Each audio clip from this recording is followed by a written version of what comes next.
a powerful reminder of why dialogues like ours are essential.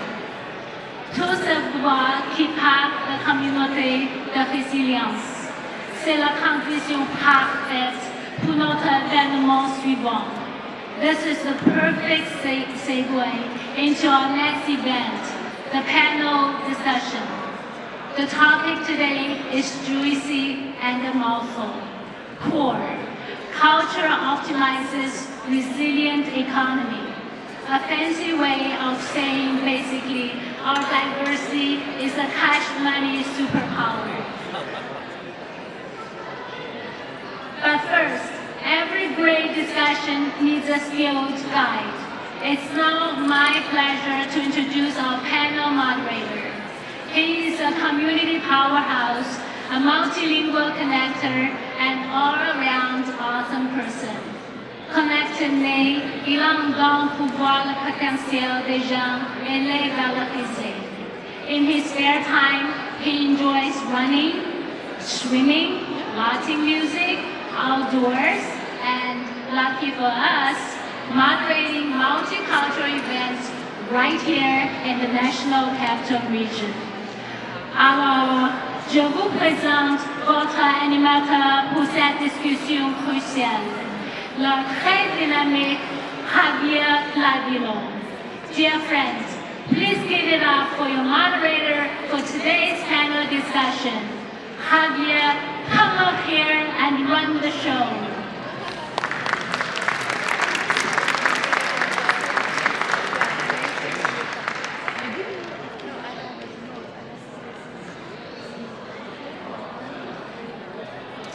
Merci Morita, ça veut dire belle en espagnol, Madame Martinel. Merci Madame Lavon de nous accueillir aujourd'hui. Thank you so much everyone, and I'd like to take this opportunity to thank the GC for bringing us together today. Also, the previous speakers for their reflections as we lead into our panel discussion, as Juanita alluded to, with the topic of, with the acronym of CORE, that stands for Cultural Optimizes Resilient Economy. And of course, with the here to our economy, such a vital element of the mosaic of the immigrant community who made Canada an Ottawa home. I would like to invite our panelists, and as I do so, when I introduce their names and their bios, I will ask them to please join me here on stage. Lorsque je présente nos invités aujourd'hui pour le panel, qui va traiter sur la résilience économique à travers la culture, je vais présenter leur bio, leur biographie. Je les invite, s'il vous plaît, à me joindre ici sur le podium. I will start off by our elder, Claudia Commander, who have graced us earlier today with their prayers. And again, Claudia Commander, the first Indigenous person, fit woman to serve in the role as the Chancellor of the University of Ottawa. So, Claudia Commander, if you please join me here on the stage. Thank you so much. I'm also honored to have the Honorable Senator of the Senate of Canada, Tony Lofreda. Tony, please welcome.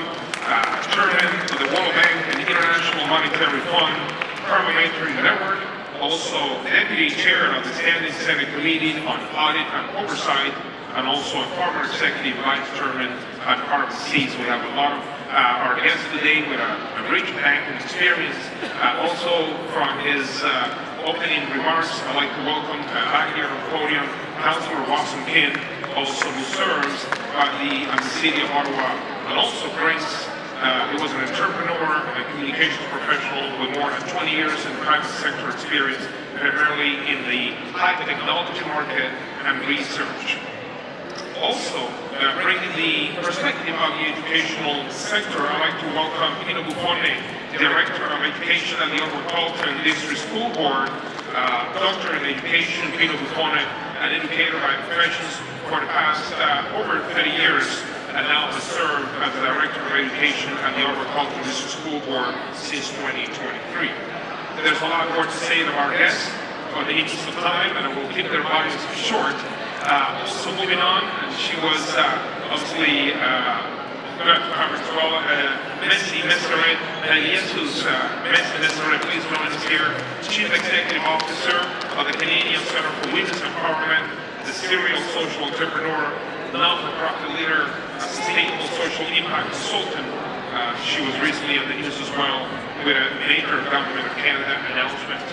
I also like to welcome, bringing the perspective of the banking sector, Sam Salmon, Regional Manager of Multicultural Banking for Quebec and Eastern Ontario at Scotiabank. Also, another bringing the perspective of international trade, I'd like to welcome Dr. Gautam Ghosh, Chief Executive Officer. Please welcome on stage of the Opera Chamber of International Law Firm and also General Secretary of the Indian-Canada Consortium. Thanks so much. And last but not least, my fellow Latin American Canadian, Marcela Martinez-Agarita, Director of Innovation and Growth and PMI Alliance Group. This group that provides business consulting and services in Ottawa, also bringing her entrepreneurial experience and former president of the Colombian Canadian community for 3 years. Well, thank you. I think I'm going to take my seat.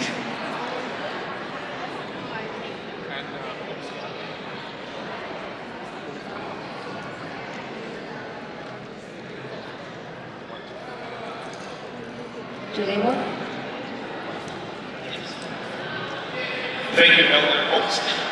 Thank you, Elder Commander, for gracing us with your presence here today.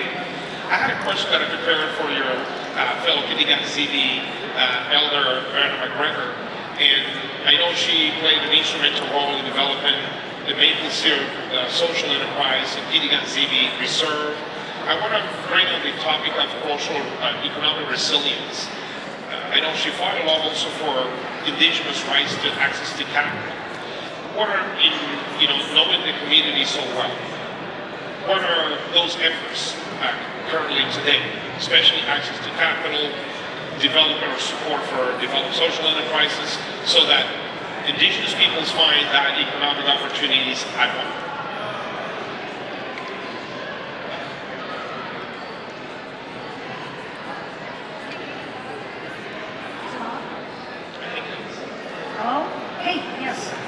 Can you hear me? Okay, good. Well, actually, I really don't need a microphone, but I'll use it. Okay, thank you for that question. And to my colleague panelists, I apologize that right after I answer this question, I have to leave because duty calls. So I know you're all going to do great. So, Mr. Facilitator, the question with respect to Indigenous participation in economics, the way I'm seeing it. Well, I'm going to answer it this way. Our people, as First Nations people, we have always participated in the economy because we have always had our own economies. Long before the settlers came here, long before immigration set on our shores, we always had our own form of economies.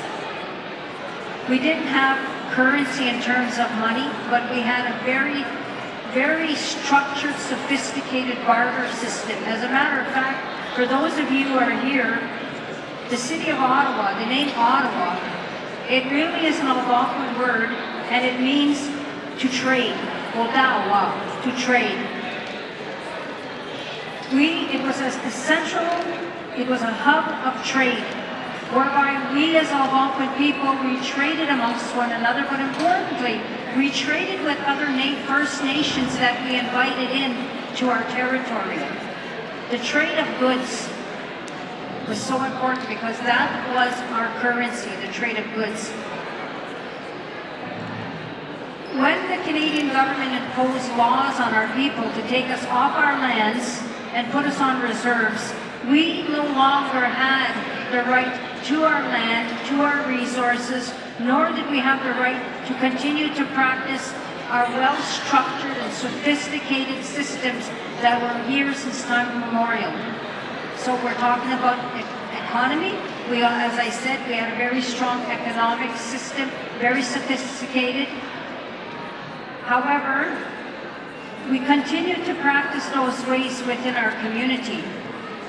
But we had to do so underground, in an underground movement. Now, let's take it now into, we still don't have, by the way, folks, We still do not have the right to our lands and our natural resources. We don't. As First Nations people, under the federal government, as Indian Act, we do not have the rights to our ancestral lands, nor our resources. For example, yes, the City of Ottawa, as well as the City of Gatineau and the surrounding areas, is Algonquin land.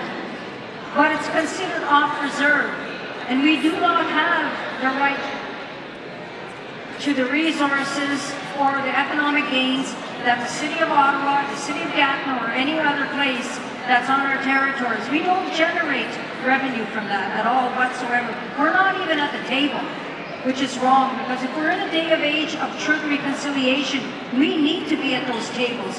We need to be active participant players, because you're on our land. You are cities, governments, provinces, states, whatever you name them, they are generating enormous wealth from our lands and natural resources. And that's a fact. We are not against development, but we need to be at the table. And governments need to deal, and they need to work with the legitimate Algonquin people, period. That's number one. Not man-made Algonquins. Algonquins who are here since time immemorial, period. Now let's go into the community. So in the community, we utilize the resources that are there. For example, the maple syrup. We have a manufacturing company in the community. We harvest our own maple syrup, but we're looking for distributors. We're looking for places that will buy our maple syrup to generate in the economy. We have many businesses in our community, and importantly, the women.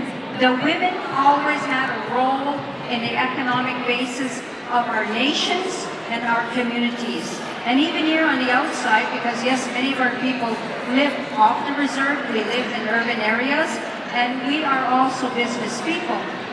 But importantly, our knowledge, as well as our entrepreneurship, it plays a vital role not only in building the economy of our communities, but importantly, to build the economies of Canada is so important, and we cannot be left out. But women played a vital role. We were the ones who determined the leaders. We determined the medicine people. We were the ones that held the land. The land was held in stewardship by the women. It was the women they were the leaders of our governance structures. They were the leaders of our economic basis. Our women were the leaders, period, in our communities, in our social affairs, in our governance, in our geopolitical, in everything. Nothing moved without the women's voices. That was taken from us. But we've never lost it, and now we have reclaimed it, we have revitalized it, and we are restoring it. But importantly, First Nations people need to be at the economic tables of whether it's your municipal government, your provincial government, your federal government, even including the G7s. Because Indigenous people, we're talking about Canada, yes, but Indigenous peoples worldwide, we all know that we are very strong, economic-based individuals. As a matter of fact, think about it. Think about this. Any country that gains their wealth, they're gaining it off the backs of Indigenous peoples, no matter where we come from, right? And so therefore, we, the Indigenous peoples of the land, we need to be the decision makers. We need to be the voice. We need to be the leaders, because in fact, we are leaders. Thank you. Thank you. You have a busy Saturday in your role as a chancellor, but a lot of reflections and talking about the role of women. Apparently, that's a very common thread that we have for our ignorant leaders as well, the role of women.